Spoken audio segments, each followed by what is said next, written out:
Hello, welcome to Gaming Like a Mother, where we discuss and I show you video footage of current games, new games. If I have the demo that I can do, I will be showing you new games, current games, older games, so that you can make informed decisions on if you want these games played in your household. I have been an avid gamer for most of my life, and I go through the games, I go through the ratings, I go through what to expect in these games, and then I also show you a little bit of gameplay footage so that you guys can make the best informed decision on if you want the game to be in your house. There are certain games that I do not allow in my house, more on those later, but this is just an information channel for you to make your own opinions. I will give you mine, but again, they're just opinions, and you ultimately know what's best for your child. So today we are going to talk about the brand new, just came out on Friday, Resident Evil Requiem. This is the 9th installment in the Resident Evil franchise for gaming. I have played all of them.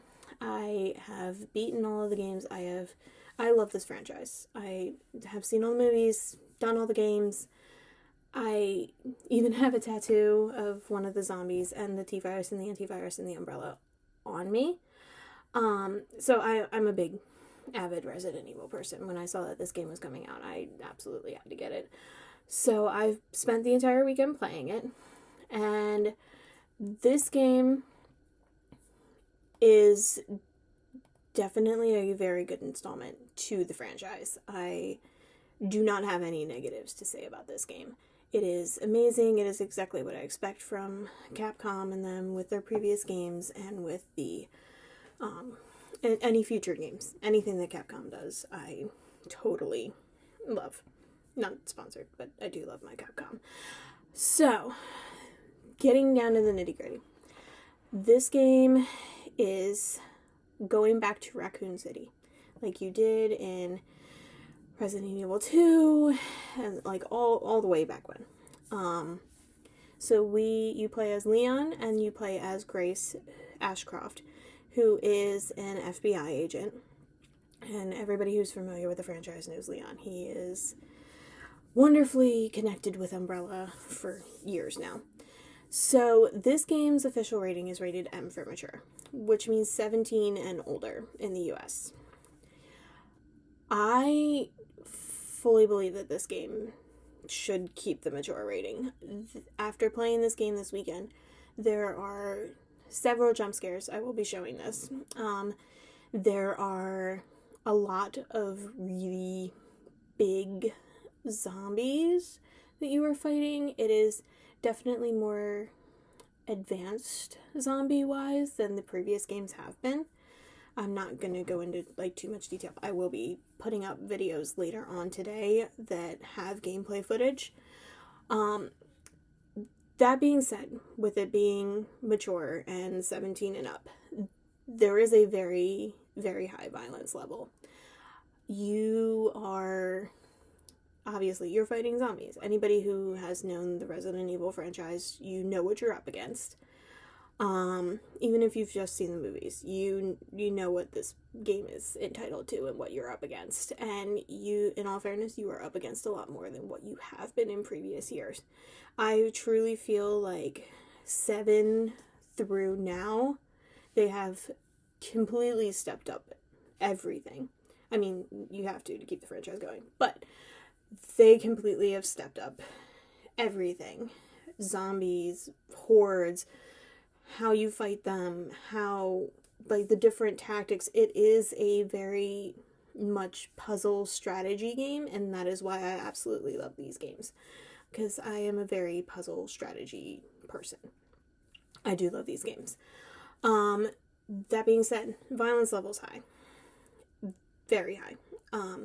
There have been zombies that I have killed by putting a knee into their head and pressing them into a wall, and it explodes. So, violence level very high. Very not much for kids that are younger than 17, and even some 17-year-olds, I don't even think this would be okay. for. But again, that's just my opinion. I would not let my kid play this until they were at least 18, if not a little older. Just because of all the stuff. There is, as with many of the Resident Evil games, there is a psychological intensity factor with this. And just from the amount that I have played this weekend, again, I'm a mom, I have other things going on, but I have had a decent amount of time to play this game. From what I have seen psychologically, okay, this is a game that, again, it's a strategy game, it's a survival game, it's a horror survival game where you have to survive multiple things that are trying to murder you. Or unalive you, as I should say. So it can get intense for the brain, and psychologically it can get intense.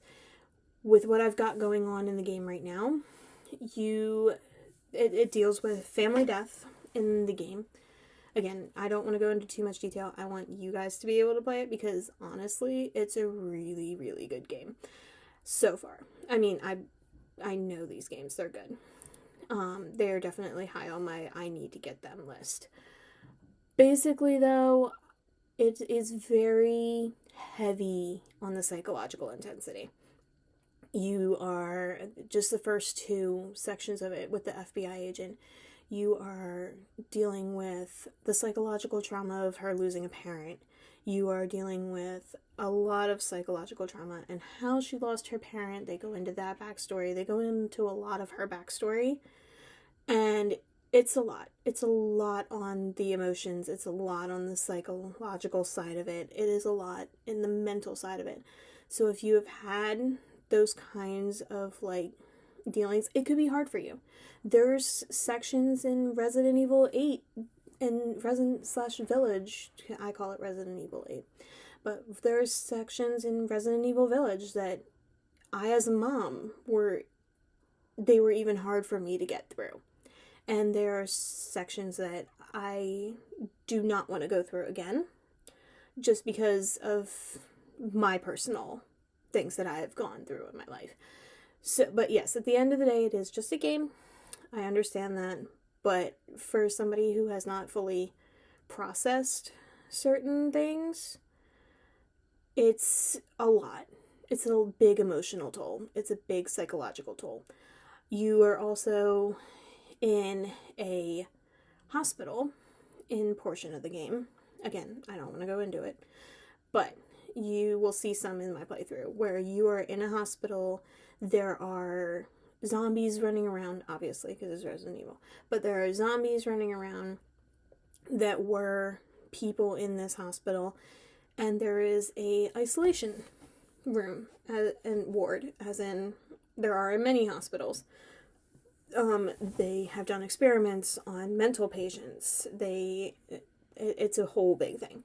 So the psychological level of this and the psychological intensity of this is a very high up there.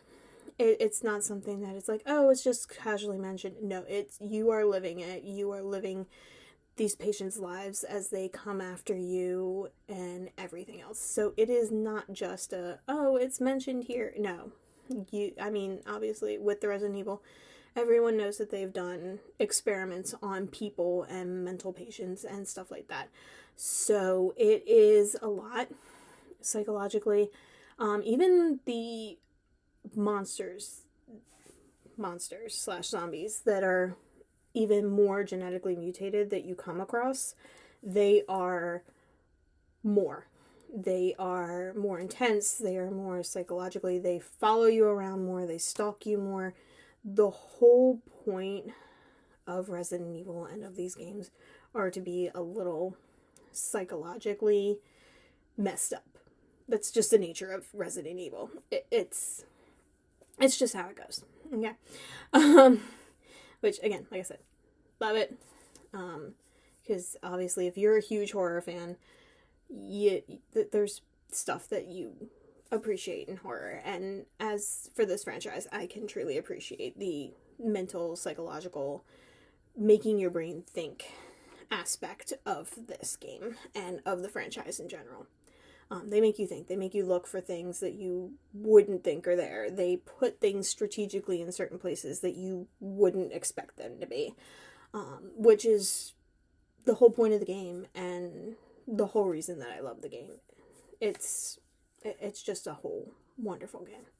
But like I said, my firm opinion on this is that I would not especially let anybody under 17 play this game. Like, hands down, no. Do not let anybody under 17. Even 17's kind of pushing it with this game. But I would not let anybody, at least minimum 17, if not 18 and under, I would not let them touch this game. Even when I'm playing it, if my younger one comes down, I turn it off. Like, I pause the game. I make sure that you can't see what's on the TV because I don't think that anybody should be able to see this.